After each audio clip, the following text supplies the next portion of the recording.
నమస్తే అండి. ఐవీస్ కిచెన్కి తిరిగి స్వాగతం. ఈ రోజు మీకు చూపించబోయే రెసిపీ చేపల పులుసు అండి. మీరు ఫస్ట్ టైం చేపల కూర వండుదాం అనుకున్నా సరే ఈ ప్రాసెస్ని ఫాలో అయిపోండి. మంచి రుచికరమైన చేపల పులుసుని అందరికీ రుచి చూపించగలుగుతారు. కూర టేస్ట్ బాగుండాలంటే మీరు చేప తీసుకునేటప్పుడే పెద్ద సైజ్ అయి ఉండాలి, ఫ్రెష్గా ఉండాలండి. ఇలా ఉంటేనే కూర అనేది రుచి బాగుంటుంది. ఇక ప్రాసెస్లోకి వెళ్ళిపోదాం పదండి. మిక్సీ జార్లోకి ఒక వెల్లుల్లిపాయని ఒలిచి వేసుకోవాలండి.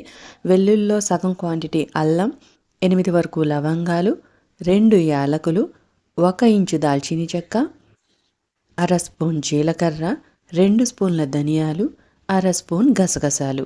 వీటిని మెత్తగా గ్రైండ్ చేసుకోవాలండి. చికెన్ కర్రీ కన్నా కూడా అల్లము, దాల్చిన చెక్క తక్కువ వేసుకోవాలి. ఇందులో 2 పెద్ద సైజు ఉల్లిపాయల్ని ఇలా కట్ చేసి వేసుకోవాలండి. మనం తినే గ్రేవీకి అనుగుణంగా దీన్ని కూడా గ్రైండ్ చేసుకుని పక్కన పెట్టుకోవాలి. స్టవ్ మీద వెడల్పుగా ఉండే ప్యాన్ పెట్టుకుని 4 నుండి 5 టేబుల్ స్పూన్ల ఆయిల్ వేసి 2 పచ్చిమిరపకాయలు, అర స్పూన్ జీలకర్ర, గుప్పెడు కరివేపాకు వేసి కొద్దిసేపు వేపుకోవాలి. ఇవి వేగిపోయినాయండి. ఇందులో మనం ముందుగా చేసి పెట్టుకున్న మసాలా పేస్ట్ మొత్తం వేసేసి కొద్దిగా వాటర్ కడిగిపోయడం వల్ల అడుగంటకుండా ఉంటుంది. సరిపడా ఉప్పు, పావు స్పూన్ పసుపు వేసి ఈవెన్గా కలిపి మూత పెట్టేసి ఒక 2-3 నిమిషాలు కుక్ చేసుకోవాలి. ఈ లోపల చింతపండు నానబెట్టుకోండి. పెద్ద నిమ్మకాయ సైజ్ సరిపోతుంది. ఉల్లిపాయ పేస్ట్ విధంగా మగ్గిన తర్వాత కారం యాడ్ చేసుకోవాలండి. నాకు ఇక్కడ 3 స్పూన్ల కారం పట్టింది. సరిపడా కారం మొత్తం వేసేసుకుని ఇలా కలుపుకోవాలి.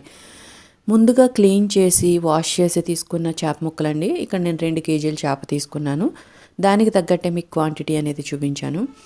ఈ చేప ముక్కలన్నిటినీ కూడా ఇప్పుడు ఇందులో వేసేసుకుని ఈవెన్గా ఒకదానిపైన ఒకటి రాకుండా ఈవెన్గా స్ప్రెడ్ చేసుకోవాలండి. ఈ విధంగా పైనుండి ఒక చిన్న గ్లాసు నీళ్లు పోసుకోవాలండి. అప్పుడే అడుగంటకుండా మగ్గుతుంది. మూత పెట్టేసి ఒక 5-6 నిమిషాల పాటు మగ్గించుకున్న తర్వాత మూత తీసి ఒకసారి దీన్ని కదుపుకోవాలి. మీకు ముక్క తిప్పడం వీలైతే సరే, లేకపోతే ముక్క విడిపోతుంది అని అనిపిస్తే కనుక తిప్పాల్సిన అవసరం లేదండి. కుదిరితే కనుక తిప్పుకుంటే బాగుంటుంది.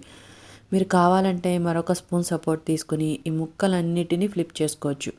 ఇలా తిప్పుకోవడం పూర్తయిన తర్వాత మరొక 2 నిమిషాలు మగ్గనిచ్చి చింతపండు పులుసు పోసుకోవాలండి. మనం ముందుగా నానబెట్టిన చింతపండుని రసం తీసుకుని దీంట్లో ఇప్పుడు పోసుకోవాలి. మొత్తం ఒకేసారి వేసేయకండి. పులుపు ఎక్కువ తక్కువ అయితే అడ్జస్ట్ చేసుకోవడం కోసం కాస్త పక్కన ఉంచుకోండి. ఫస్ట్ సరిపడా పులుసు పోసిన తర్వాత దీంట్లో ముక్క పూర్తిగా మునిగేంత వరకు వాటర్ యాడ్ చేసుకోవాలండి. ఇక్కడ చూస్తున్నారు కదా, ఈ విధంగా ఉంటే సరిపోతుందండి. ఒక్కసారి కదుపుకొని మూత పెట్టేసి హై ఫ్లేమ్లో ఒక 5 నిమిషాల పాటు కుక్ చేసుకోవాలండి. తర్వాత మూత తీసి ఒక్కసారి ఇందులో ఉప్పు, కారం, పులుపు సరిపోయినాయా లేదా చెక్ చేసుకుని ఏమైనా తగ్గినట్టయితే అవి ఇప్పుడే యాడ్ చేసుకోవాలండి. అలా అయితేనే ముక్క సరిగ్గా పీల్చుకుంటుంది.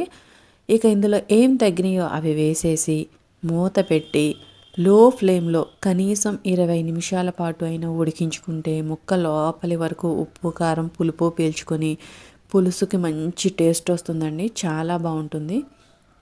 ఈ విధంగా కూర దగ్గర పడిందంటే రెడీ అయిపోయినట్టే. పులుసు కన్సిస్టెన్సీ అనేది మీకు నచ్చినట్టు ఉన్నప్పుడే స్టవ్ ఆఫ్ చేసుకోవచ్చు. చివరిగా కొత్తిమీర చల్లుకుని స్టవ్ ఆఫ్ చేసేసి వెంటనే తినే కన్నా ఒక 2-3 గంటల తర్వాత తింటే కూర రుచి అద్భుతంగా ఉంటుంది. మరి మీకు ఈ రెసిపీ నచ్చినట్టయితే ట్రై చేయండి.